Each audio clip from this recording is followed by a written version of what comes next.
9 décembre Voir 1989. renforcer l'existence C'était civile. 2 millions.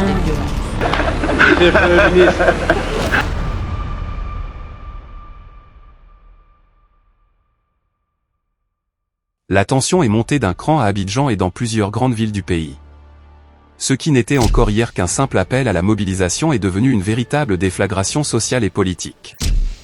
La rue s'est enflammée, au sens propre comme au figuré.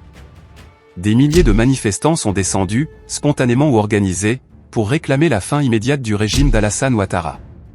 Au cœur de cette mobilisation, un message clair, sans détour, porté par la rue, par une opposition ragaillardie, et par une jeunesse à bout de souffle. Ouattara, ton temps est fini. Un ultimatum de 24 heures a été lancé à l'exécutif pour annoncer son retrait du pouvoir. Le ton est donné. La rupture paraît désormais inévitable.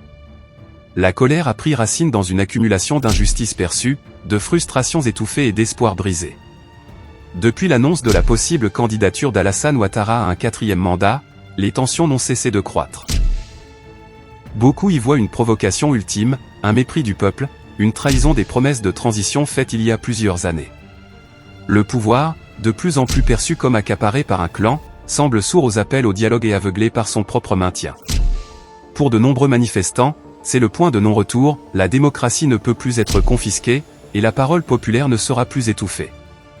Dans les rues, les slogans sont violents, le ton est sans équivoque. Des barricades ont été dressées, des pneus incendiés, des affrontements ont éclaté dans certains quartiers entre forces de l'ordre et jeunes manifestants. Les gaz lacrymogènes ont envahi les marchés, les écoles ont fermé dans la panique, et des vidéos circulant sur les réseaux sociaux montrent des scènes de chaos, des cortèges massifs criant « Dégage », des forces anti-émeutes débordées, et des symboles du pouvoir attaqués. La répression, déjà amorcée, n'a fait qu'alimenter davantage la fureur des rues.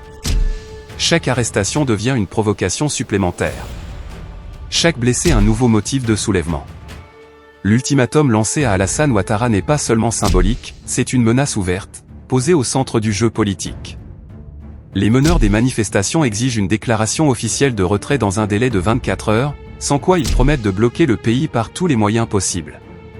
Grève, paralysie économique, marches illimitées. Le climat ressemble à celui d'un soulèvement national. Le silence du pouvoir, jusqu'ici, est interprété comme du mépris ou de la panique. Mais une chose est certaine, l'opinion publique n'est plus figée dans l'attente.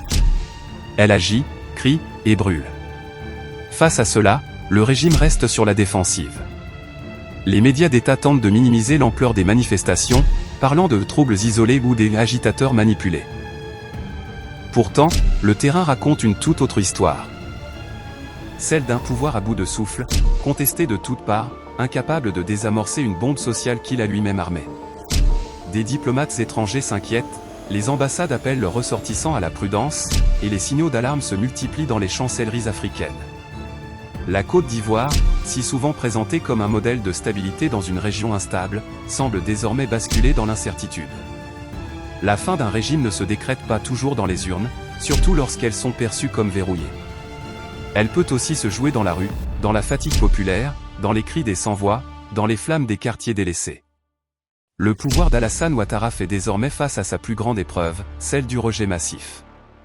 Le pays est à un carrefour, et la réponse donnée dans les heures qui viennent pourrait sceller le destin politique d'un homme qui aura dominé la scène pendant plus de 15 ans. Mais aujourd'hui, ce n'est plus lui qui donne le rythme. C'est la rue. Et la rue ne demande plus, elle exige.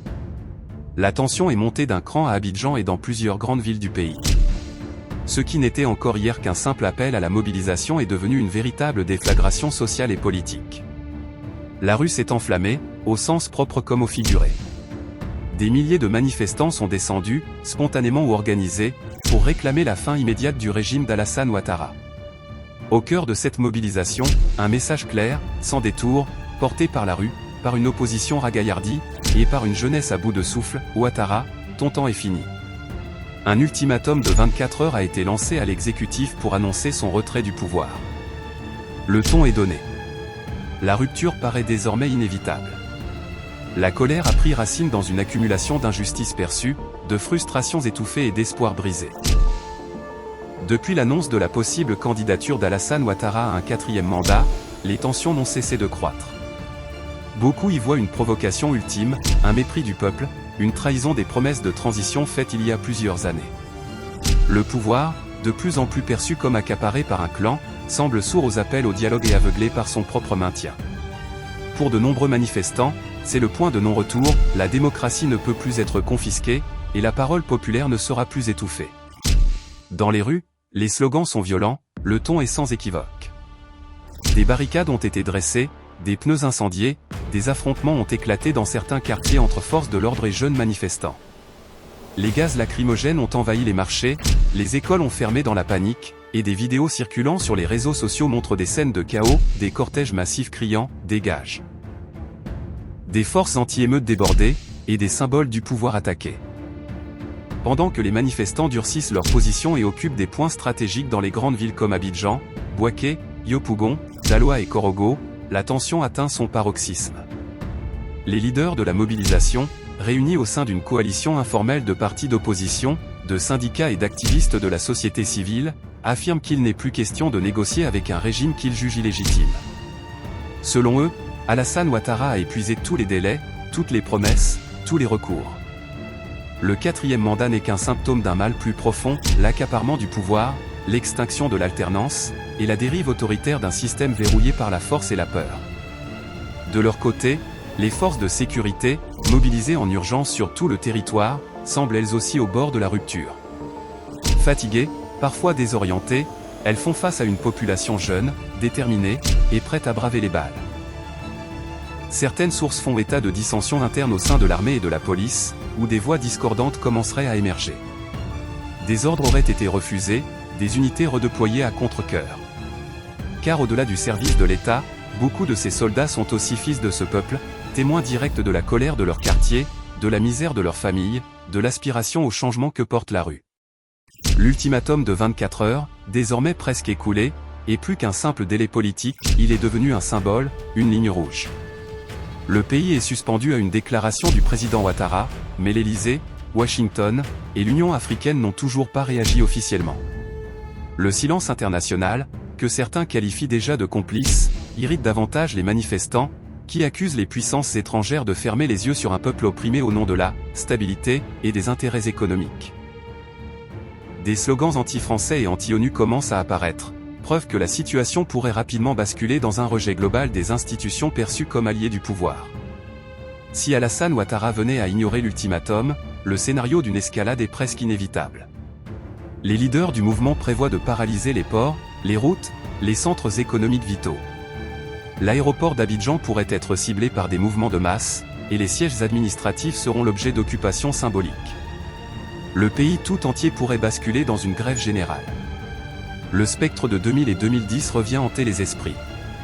Mais cette fois, la situation est différente, la colère semble venir de partout, sans chef unique, sans discours idéologique précis, mais portée par une fatigue profonde, transversale, multigénérationnelle. Et si le régime répondait par la force, il risquerait d'embraser le pays. Le monde observera alors si Alassane Ouattara choisira de s'accrocher au fauteuil présidentiel au prix d'un soulèvement national.